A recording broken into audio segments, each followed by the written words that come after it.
Hari abantu bavuga amagambo gusa kugira ngo bashimishe abategetsi. Si amagambo avuye mu mutima wabo, ni amagambo yo gushimisha. Akenshi bagurana amaronko n'amaramuko. Vuga ukuri k'umutima wawe. Vuga uko ubyumva, uko ubona ibintu. Ntukishinge ya mvugo y'abakurambere bacu batwigishije ngo ukuri wavuze uraguhakisha. Aho kuvuga ibinyoma kugira ngo ushimishe, birutwa no kwicecekera. Iyo ubwo butegetsi wasingije mu binyoma buhindutse, hari igihe amagambo wavuze agutera isoni, akagushyira mu kaga, cyane cyane iyo ari ubutegetsi bubi. Iyo usanze waribeshye ku giti cyawe, barakubeshye nawe ukabeshya, cyangwa se waragize ubugwari ugatatira igihango cy'ukuri, aho kwihagararaho wongera ibinyoma ku bindi, cyangwa se aho kuvuga ngo ndamaze, birutwa no kuvuga uti Mbisabiye Imbabazi.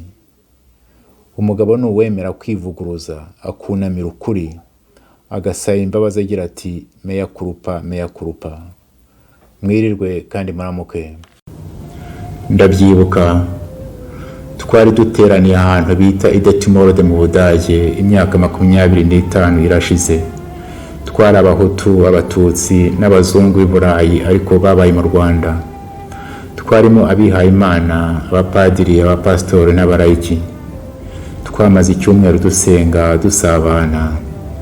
Ariko ku munsi wa nyuma habaye ikintu gisa n'igitangaza.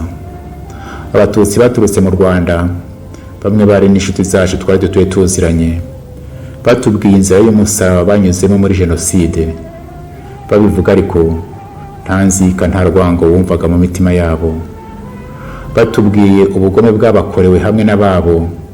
Abahutu baraho, amarira atemba mu maso, bamwe bararira, abandi barapfukama bavuga bati abatutsi muri hano rwose tubasabye imbabazi kubera ubugome bw'indengakamere abacu babakoreye.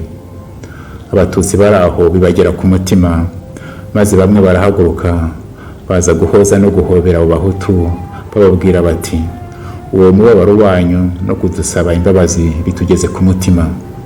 Bati rwose imitima yacu turumva iruhutse.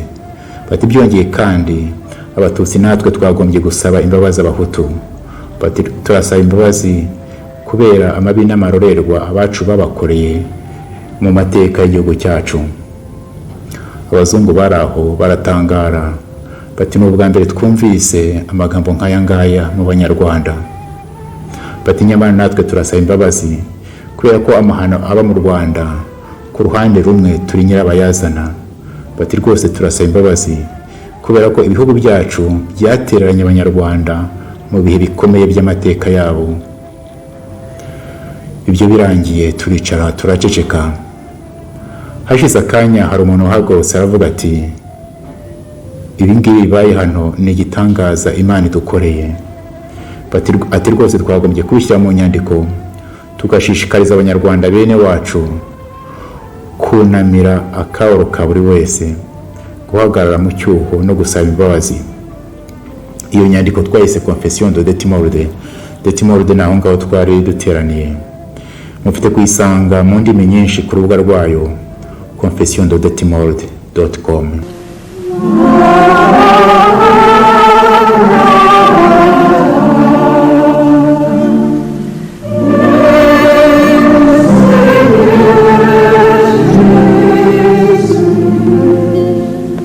Mu bantu basinye iriya Confession y'Indamaze, bamwe baratabarutse.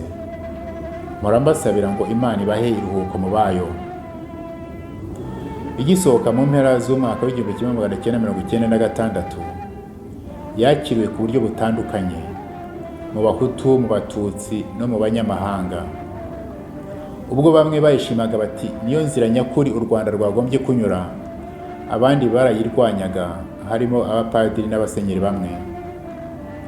Hari n'abambwiye ngo kuri Radio Rwanda icyo gihe batangaje Confession y'abahutu, y'abatutsi barayihorera. Rwose ndemera ko iriya Confession y'Indamaze ifite kubera Abanyarwanda inganzo y'ubwiyunge, bakava mu kangaratete ko guhora bitana ba mwana imbere y'amahano yabaye mu Rwanda. Wigira ubwoba bwo gutega amatwi akababaro kundi, maze ureke kakugere ku mutima. nawe kandi wigira ubwoba bwo kuvuga akababaro kawe nta rwango nta nzika.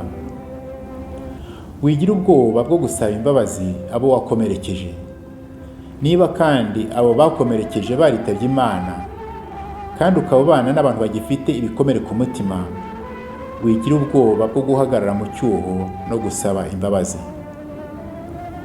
Wowe undeba kuri iyi video muri aka kanya, ndakwinginze ngo wohereze iyi video ku banyarwanda bose uzi. Ntukike ko ari amafaranga za views nshaka, dore ko amafaranga yaca ibintu muri iki gihe. Ahubwo ndashaka ko abanyarwanda twese twashyira imitwe hamwe, tugashaka uko twahurira mu gacaca, maze iriya confession ikatubera inganzo twavomamo ibikoresho byo kubaka u Rwanda nyarwo no kwiyubaka ubwacu. Kubera ko uyu mwaka iriya confession izagira yubereye imyaka 25, nzajya nza buri munsi duhurire kuri iyi channel bita Confession de Detimorde kugira ngo duhanurane.